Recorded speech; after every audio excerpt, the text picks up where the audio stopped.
So today's lecture, and actually the last four lectures, we're gonna start shifting into what's. I open this for a reason. We're gonna start shifting into review and examples, and this week has really been review and examples as well. As I was showing the I was focusing on the architecture and how to deploy projects, but I was really showing more examples of stuff that we've kind of seen before. So what I'd like to do in these last four lectures is mostly take requests. And just a heads up, the last three lectures, I'll treat, we can go on tangents. If there's a thing I want to show, I'll go on a tangent and do some demonstrations. But I'll mostly treat these as long Q&A sessions. So it'll be at least an hour and a half of Q&A for those ones. We'll do something similar today, but if we can take requests, actually all four lectures, if we can take requests, if there's something you want to see, if there's something you want to, as today's title implies, if there's something you want to reflect on with the course, and especially, I'd say the biggest thing that I want to know from all of you is what's something that you expected to see in this course that you didn't get to see. If there's something I can get in there in this last week, if there's something you're like, man, day one I was really hoping to see this thing and it just never came, let me know. I can do, I won't have formal slides and a homework attached to it or anything, but I can at least talk to you about what that topic is and go into it as much as I know, at least. And then, as long as you tell me before next Friday, I can do some research and get you something good on it. Morning, Sedraham. Is that how you pronounce that? How you doing today? So if there are any requests, if there are not requests, I'm going to go on autopilot and just kind of show off some of the things that I want to show that I haven't really got to. I don't have too much specific in mind, so I'd much prefer to take requests. I think I saw more in this course than I bargained for. Hey, all right. It's good. I can lay back a little bit, maybe. Said ramen like the news. Said ramen. Got it. Agree, Timothy H2. All right. More than you bargained for. I assume you mean that by... Yeah, Timothy. I know you weren't agreeing to the pronunciation of your screen name. But I assume that's partially coming from a feeling of being overwhelmed. There's just so much being asked of you and so much to do. I'm assuming that's more where that's coming from. But as far as the topics, to be fair, there's not much off the top of my head that I would want to add to the course. So if there isn't, the one thing I want to do is not scrap the front end and talk about front end frameworks a little bit. I know it's not really the focus of this course, and I don't want front end to be a focus of this course, but I at least want some content out there for front end. So for me, that's the one big thing that I want to make sure I get next time. So that would be one of my answers. One other thing I want to add is continuous integration and continuous deployment, but that's probably not really on your radars these days.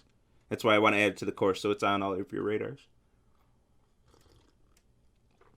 I'm having trouble implementing private chat rooms. That's what I'm talking about. So that's especially this review and examples. A suggestion like that, I can work with that. Maybe we'll talk about that today. Implementing private chat rooms. That's a good topic. Let me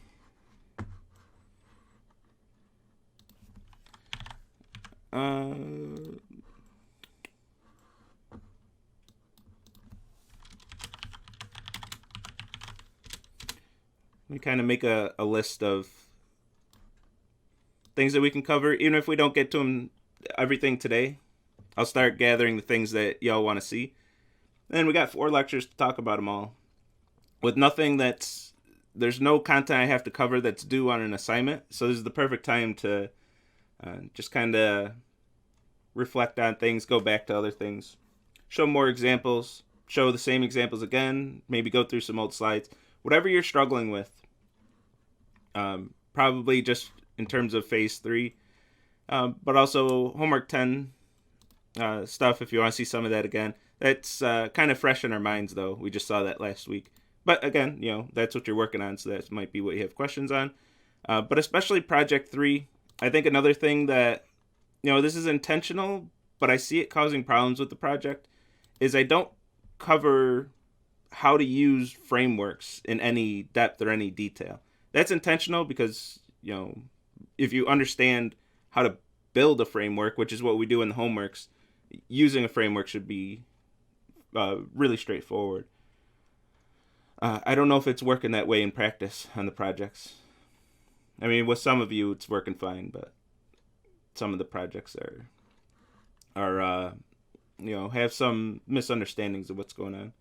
Maybe I can straighten some of those out. If there's a framework that a lot of you are using, maybe I'll go down the rabbit hole in that one. Actual answers to some of the homeworks, because seeing the solution helps me with my learning. That's an excellent point by Jack Lee. We can talk about that. If you have a specific homework, I can pull up my solutions for the next lecture. I don't have my solutions on this machine, but if there's a specific one you want to see, and that's something I can add. Oops, let me add it to the list.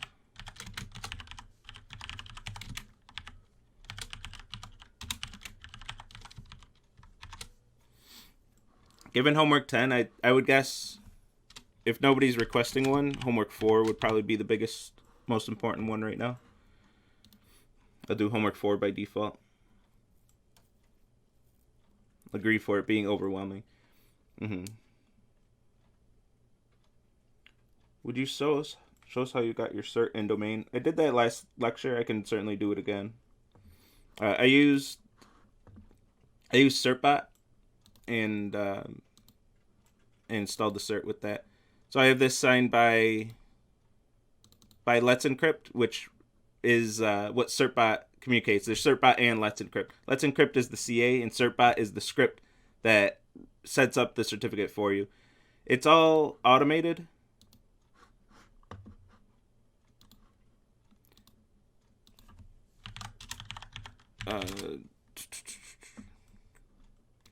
It's all automated. You select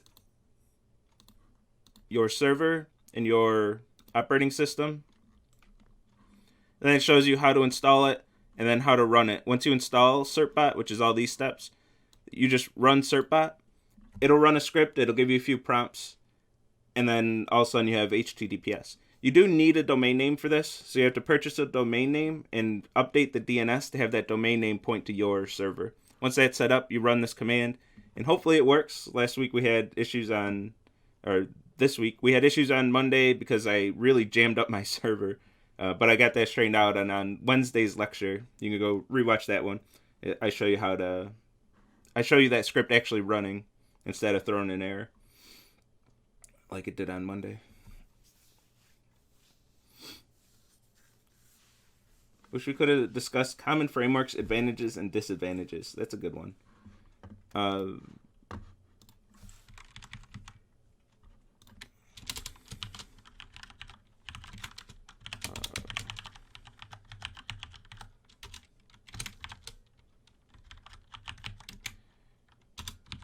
Pros and cons. I'll give you the really quick kind of hot take on that one. Real quick is a lot of the frameworks are pretty nice to work with in general. It more comes down to a preference of language and syntax and more personal preference stuff. I wouldn't say there's any this framework is the one you should use. Anyone that's popular, I'll say. There's some frameworks on the fringes that you probably don't want to touch, at least until you get more experience. But as far as the most popular ones, the common ones, I'll talk about some of the advantages. Some of them come to mind. Django, for example. My personal preference, I don't like Django because it's very opinionated. You have to do things the Django way. when you use Django, there's a certain project structure that you have to follow. And if you don't follow that, Django just completely breaks. So Django is kind of like this magical box that if you do everything exactly the way it wants, it works great. And as soon as you don't, if you want to do anything custom, it just completely breaks. So Django is one of those that's great to get you up and running if you don't really know what you're doing. You just follow the tutorial. It says, put your path here, put your view here, add this CRXF tag here, and then everything just kind of works. So it's great if you don't really know what you're doing. But once you understand development, that's one that I would get away from. I've been preferring Flask for Python lately because it just gets out of my way. With Flask, you use only what you want to use. So if you just want a bare bones server that does the basic like routing and things like that for you, with options to be able to do more without having to use the framework, that's what I tend to prefer these days. But again, it's personal preference. Maybe you don't want to think about the details of how a web server works, and then Django's great. So there's two for Python, two examples. I also like Tornado in Python. It's fairly simple to work with, similar to Flask, where it stays out of your way. But it's really good for concurrency. So it's similar to the advantages of Nginx we talked about last time, where if you have thousands of concurrent users, even if they're using WebSocket connections, Tornado uses lightweight concurrency and lightweight threads to be able to do that, to be able to handle many, many users concurrently. Continuous deployment sounds cool. Is that where you set your live site to always pull the latest changes from the master branch of your repo? Yes. So stick figure, this is one thing I want to set up in a future iteration is your repos for your project. I want those to be continuously deployed on my server. And then if you do have those Docker issues that I'm facing with phase 2, trying to figure out how to grade those, and does this work in the development environment, things like that. All those questions would go away because you would tell immediately. You merge into master, and the live site doesn't work. You have some issue there, and then the teams can straighten those things out. Plus, you always get to see your latest version of your app on the deployed on the server. So there are advantages for both of us, for all the students and myself. Quick question: does your Video.js player work on Chrome? Yeah, it does. That's the idea of getting getting Video.js, is it works on every browser. It's written in pure JavaScript, so it does work on every browser and is the same in every browser. I think you used it in Opera during lecture. Yeah, that's a quick one, so let's play around with that right now, actually.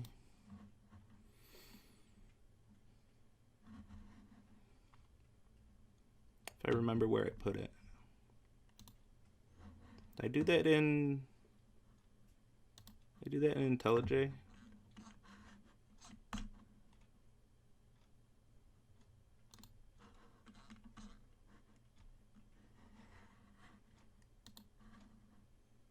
Oh no.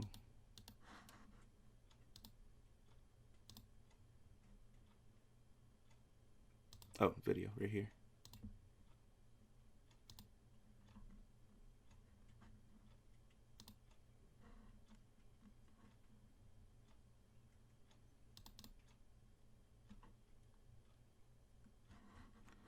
This should work, right?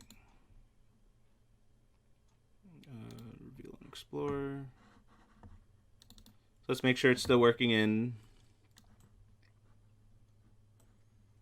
Opera.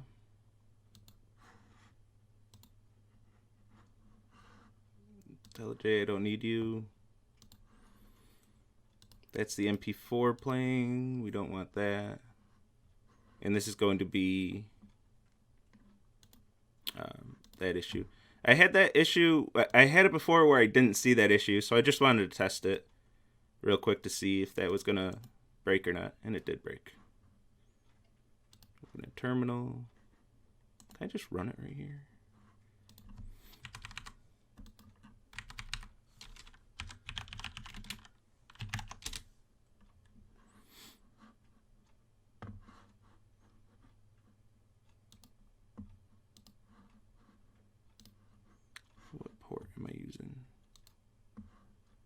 8,000.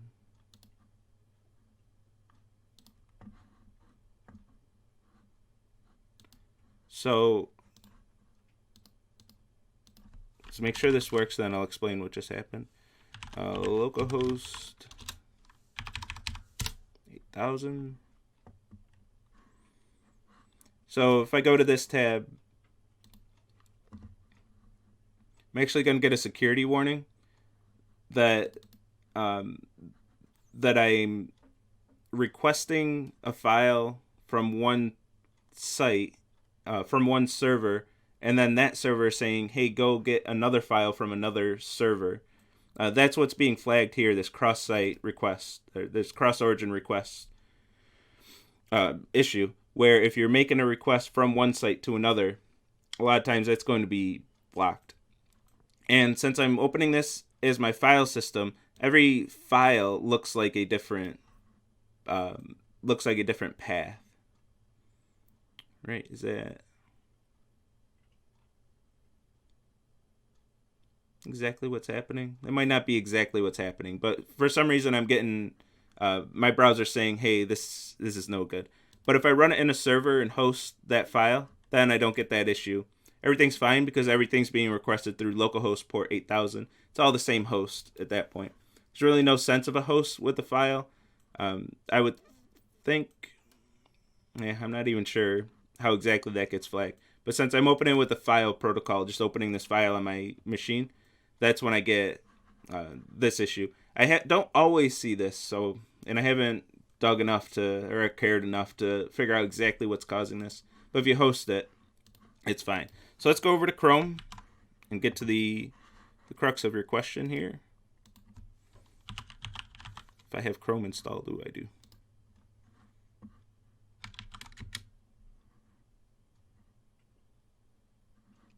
And yeah. And for good measure, I pasted it right away. For good measure, that's in Edge. This should work in every browser. That's the advantage of using the library instead of using the built-in video player, because the video player is going to be different on every... I shouldn't have closed that. The video player is going to be different on every operating system, or on every browser.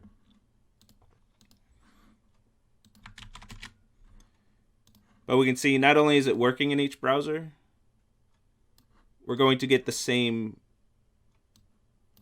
look and feel for that player. So you notice the bottom ones, which are using they're actually the same for these. Let's do Edge. Edge will be different. That wasn't Edge.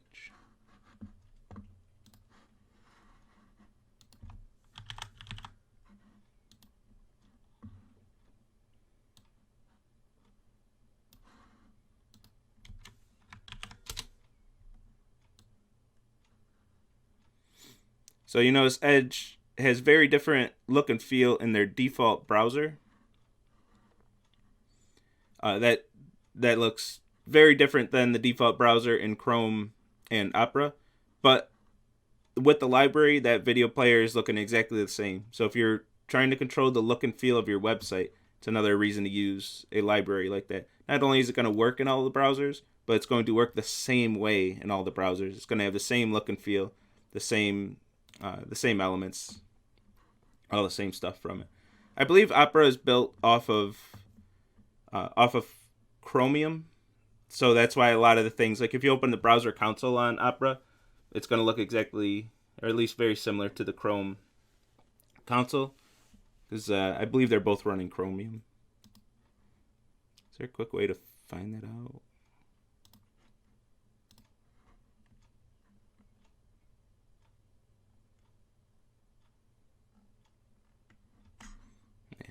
Not going to take the time.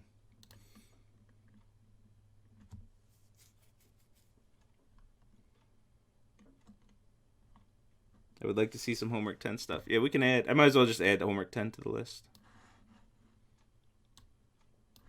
So I think, I'm guessing a little bit.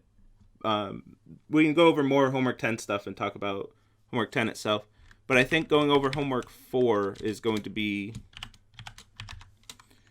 one of the big things, because homework 4, if you're struggling with the buffers are one of the bigger challenges with homework 10. If you didn't get the buffers with homework 4, they're going to come back in homework 10. Homework 1 solutions, JK. So homework 4 definitely, and then regular homework 10 stuff. Objective 4 specifically being requested. Hosting the video. I didn't give much explanation for that. I guess it doesn't need much. Hosting the HLS, that's what you're seeing here. Having the using the player, and you can use the player. That's not considered a library. I mean, it is one, but for the homework purposes, this is allowed. And then set that up in your player like this, and point it to the M3U8 file that was created, and then host all of those TS and M3U8 files. Host all of those through your server. So you should be able to serve all of those files when the requested file name, or when the file name is requested. And that's what I'm doing here. That hosting the file is the player does a lot of the hard work. But I'm just hosting every static file. Everything in the public folder, I'm hosting as file names. So I have no static URL path. That means when somebody requests /output7.ts, my Flask is going to look in the public folder for a file named output7.ts and then serve that up. So you have to do the same thing without a framework, of course, because it's a homework. But serving an entire directory based on file names. When you get a request, look at the path. Does this path match any of the file names that I have in this directory that I'm serving? If it does, serve that up. Which I'm pretty sure was, that's part of homework 4. I know it was part of a previous homework. That's part of homework 4 because you had to do the same thing. Users could upload images, and then you had to serve those images. You had to give those images back to them.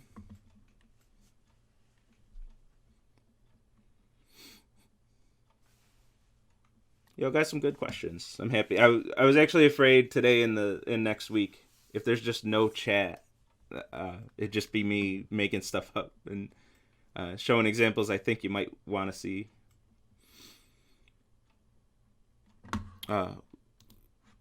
This is a good one. Credit cards, definitely. So if you want to, I'll show you the... I don't think I can show you the whole thing, can I? But if you have a PayPal account, linking your PayPal account to your website is super easy. Go to PayPal and say... I don't even really have a PayPal account, so I can't log in and stuff. But maybe that's something I'll do next week. Maybe that's something I'll create a new account or dig up my old one and show that off. But the easiest way to do that is through PayPal. Just let them do all the stuff. Basically import them as a library effectively. And then it's just super easy from there.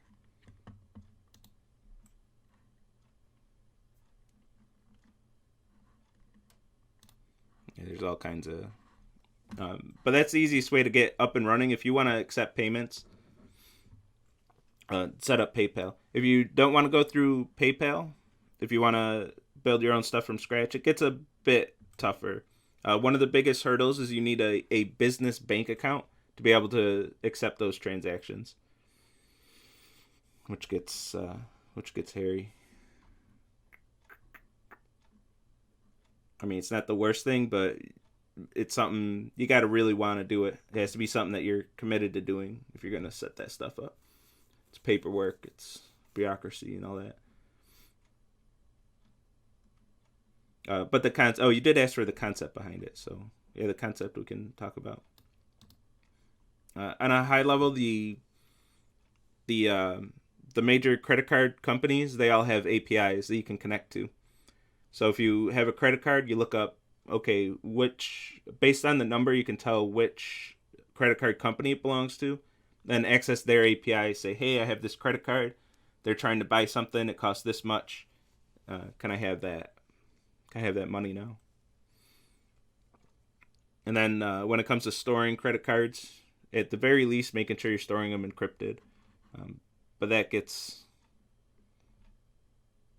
there's no real security with storing credit cards. We can talk about that. If you see the news headlines, you notice when a database is breached, a lot of times you see X million credit cards are leaked, are now out there in the attacker's hands. Or social security numbers or home addresses, personal information, things like that. You always see headlines like that. You'll never see a headline that says, I shouldn't say you'll never, but you don't usually see headlines, unless somebody really screwed up, that say X million number of accounts are compromised. All their passwords are out there, and they can now log in as these people. You don't see that because we got password security down on lock. We can't do the same thing with credit cards. So storing credit cards is always dangerous. Those credit cards are pretty much just sitting there vulnerable.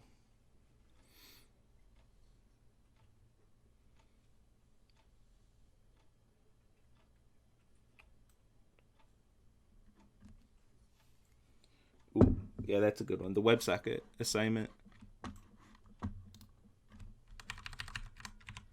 Here, which one it was. Let's put WS. I want to say 6, maybe. Because 5 was Ajax and 6 was WebSockets, I believe. That's how I laid it out.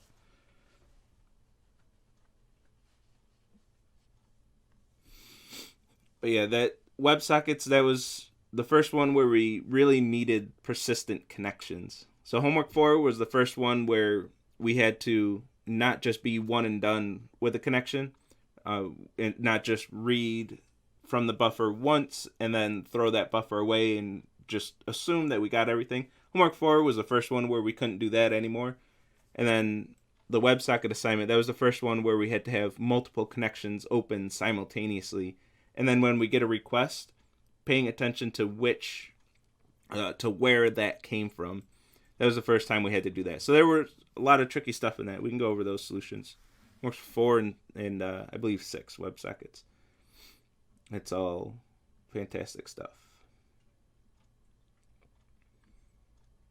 And those are topics like, you never think about those topics if you're using a framework, because the framework just does it for you. But when you're writing your own server from scratch, those are all things you got to think about. Which should, it'll be hard for me to collect this data, but I'd like to know what y'all think when you get out there. If you're on the job and working with web frameworks, how much having this background helps or doesn't help if that's the case. When you're using those frameworks and wondering why, when I use this framework, I can't have multiple WebSocket connections unless I change this code here after I followed the Stack Overflow question here. That I'm hoping that whole process, having that deep understanding of what's happening underneath, really helps debugging those issues and getting solid web servers up and running, even when you're using the frameworks. Not sure if this is too close to homework answers, but like how to actually make a server to serve requests, because I feel like the if statements and defs incorrect. I'm not quite sure what you mean, Prime Miniature. The how to serve requests, because I feel like the if statements are defs incorrect. Do you mean like when you get a request and you're saying if the path is doc/business/subscriptions, then serve this, else if the path is whatever else, then serve this? Is that what you're referring to? Because at some level, that's happening in every framework. They're just usually using regexes instead of exact if, else if. But we can show that more in depth.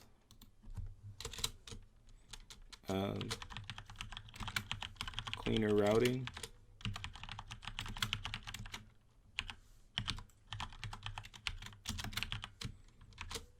Yeah, we can certainly show that, if that's what you mean.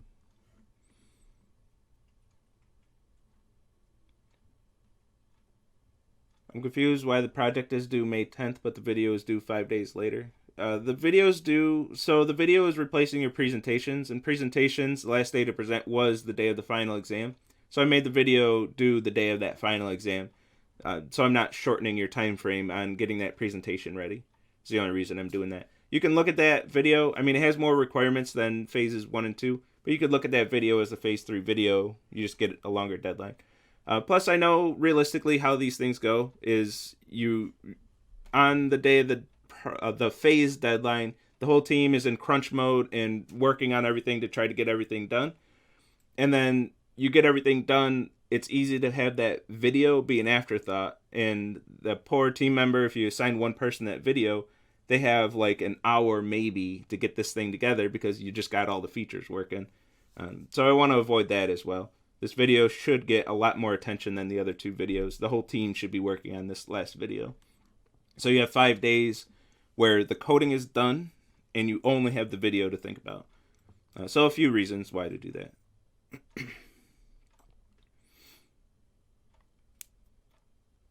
Yeah, and it's a quarter of your project grade, so that's a good reminder.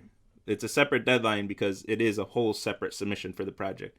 It's weighted just the same as the other ones, which for most teams, maybe all teams, you should see that as a good opportunity to raise your grade. There's no reason to not get a perfect score on the video. There's just no reason at all. Just do the thing. You have your whole team. You have the resources of everybody on your team working on this video. That's a lot easier than building a feature for an app, in my opinion. At least the way I'm going to grade it, I'm not going to grade, like, did they have cool transitions and lens flares and stuff like that. Like, I'm not grading like that. You're just making a video to deliver content. As long as you deliver the content, I'm fine. All right, let's, I'll catch up with chat. But while we're still in the lecture portion, I'd like to at least go through one more involved thing. So I'm going to take a look at private chat. How to get private chat up and running. Let me drop some hints and kind of talk through that. Talk about the idea that I have in mind, like my intended solution, the way that I think should what am I trying to say here? The way that I think it should go down. When you where do I want to start with this one?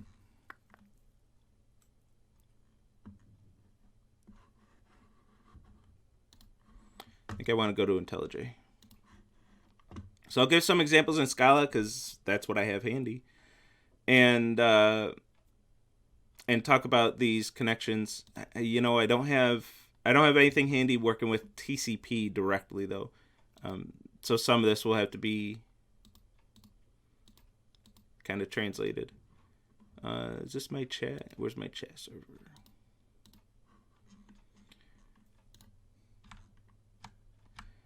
So the important thing, probably the most important thing, is remembering this right here. Oh no, this is I'm for some reason I'm blanking on that. This is a project question, so we can use frameworks. So I don't have to have a TCP example. For some reason I'm blanking on that one. This is a project thing, so we could use something like this. Here I have a socket.io library that I'm pulling in, and it's going to give me a reference to all the socket connections. When I only on disconnect, do I have a different example here? No, I suppose that's accurate to your situation anyway. Is whenever a user logs in, once they log in, you're going to give them a WebSocket connection or take the WebSocket connection that they already have. But whenever they authenticate themselves, at the point where they are authenticated, and have a WebSocket connection attached to them. That's when you want to remember, you want to store that information, link that WebSocket to that user. This is the big thing that you need to get the DMs working, to get that live interaction of the DMs. So I like to have both these databases. I know this is a little redundant. I have twice as much storage as I need, but I like to have an O of 1 solution to go from a socket name to a user or a user to a socket name. Now, whenever you get a request on a specific socket, you have a way to say, okay, I got a message over this socket. Who is this? Who is sending this message? Don't rely on the user sending their username each time, because that's not authenticated and they can change that. But look at that socket reference and assume that if I got a message over this socket, that it's going to be that person who authenticated when that socket was created. It's going to still be that same person. And that's a safe assumption to make. And then also being able to go the other way. If I have a username, how do I find the socket for this username? So these are this is the data you want. You want some way to associate usernames to the socket attached to that user. To get the socket, here I'm just using the socket class directly. I have the socket client class. But each socket, at least in the Socket.io library, but I think this is general, is going to have some ID. It's going to have a unique ID attached to it. So if you want to just use that string and get the ID from that string, then you can do it this way too. Actually, I haven't checked this.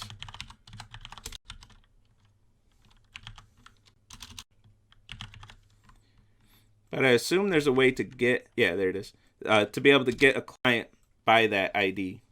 So if you just want to store the ID, which is nice because it's a string,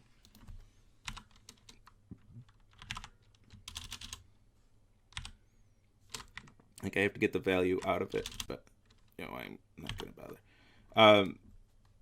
Which is nice because it's a string, and then you can work it with string stuff. If you need to send that over a JSON object, for example, you have that option. That string, for what it's worth, is actually the same string that the client has. So if I go in my console here and say socket.id, that ID is going to be the same exact ID that the server has. So that's the identification of this socket. I can use that to identify on both client and server side. You probably don't have to identify on client side, but at least server side. For towers, I actually use that ID. Come on, expand. Here we go. For towers, I actually use that ID when I'm drawing all the players.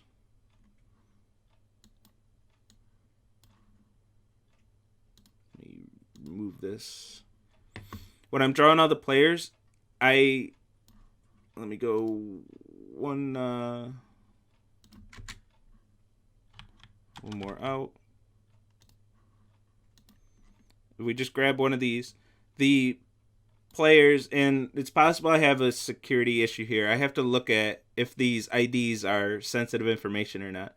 But when I give the list of players,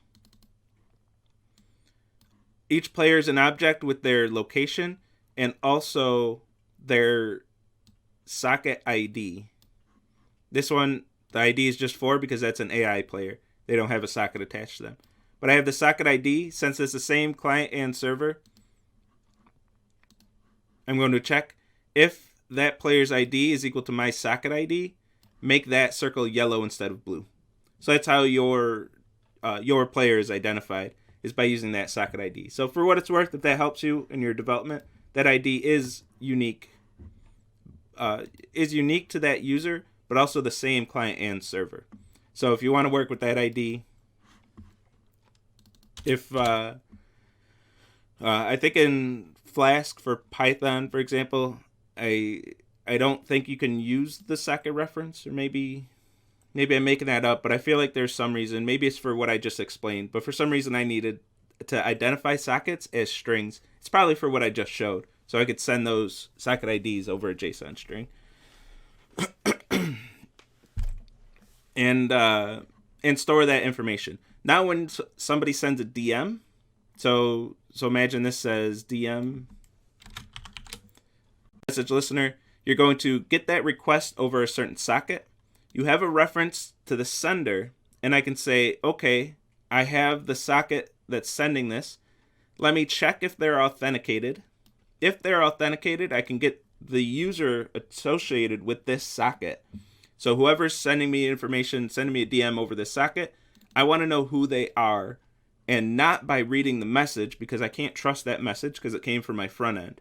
So I don't want somebody hacking their username, changing it to Hartloff, and then telling the whole class that I think they're something mean or something.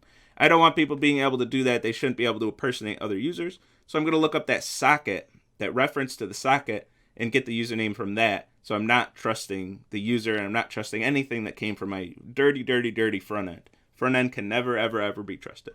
So I'm looking up that socket, getting the username, and then I can read whatever they sent me. This should be some JSON string that has the message that they want to send and the person they want to send it to. We can trust the user on that because they can choose to send a message to whomever they want. That's fine. So we're going to read that message, parse some JSON, figure out who they're sending this message to, pull the username out of that. And once we get the username that they're sending to, we're going to look in our other data structure, our username to socket, and check, is this username in this username to socket data structure? If it is, send them the DM. Send them their DM.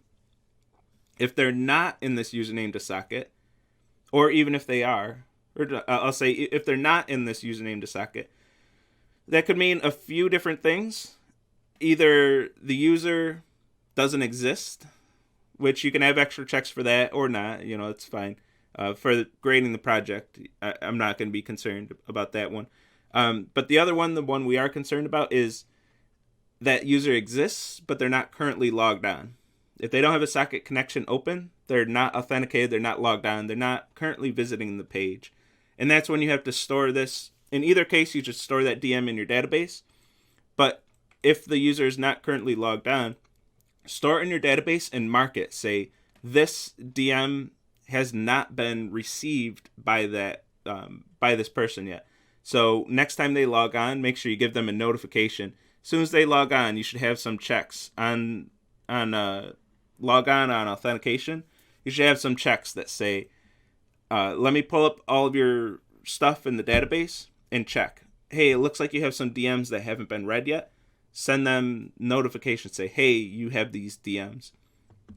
And then you can optionally, I think the way I worded the requirements, this is not required.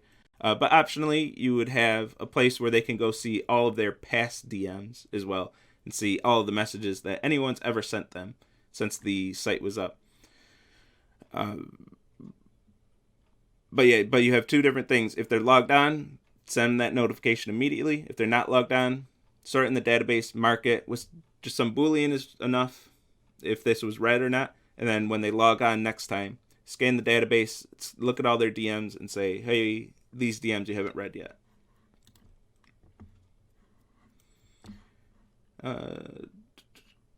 Can we trust the socket? For our purposes, we'll say that you can trust. So when they make the socket connection, you're authenticating them there. That socket connection is going to come during that handshake with their cookie. I built this. Where did I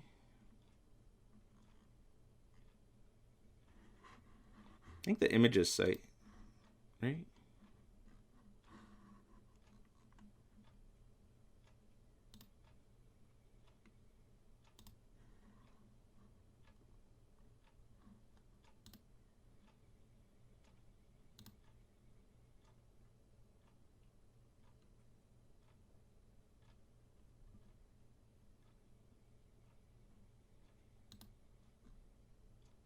Yeah. So again, here's a Flask example. I've been liking Flask lately. Like I said, it gets out of my way. But here, when I get a request for a WebSocket connection, that on connect, that request, when I'm using the request from Flask, that's going to be the HTTP request that was sent to be able to create this connection. I'm going to get the username out of that request. To go to it manually.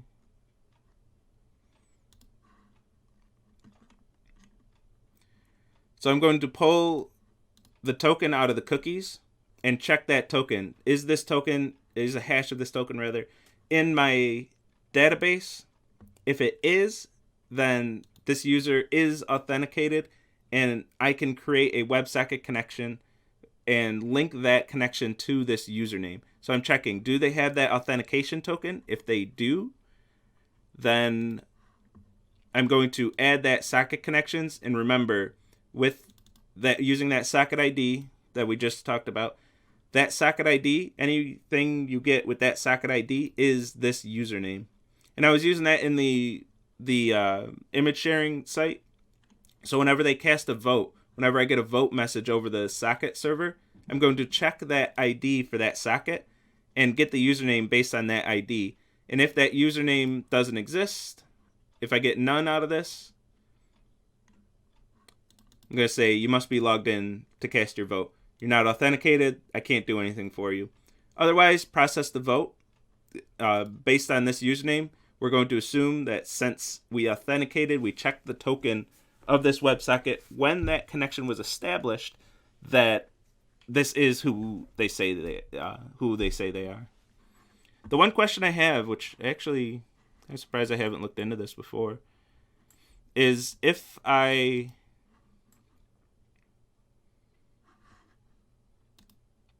is there a way to spoof my socket ID?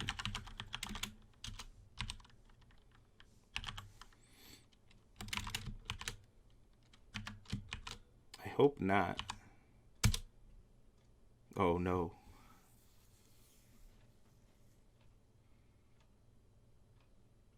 But does that spoof it on the server too? I'd still have to look at that.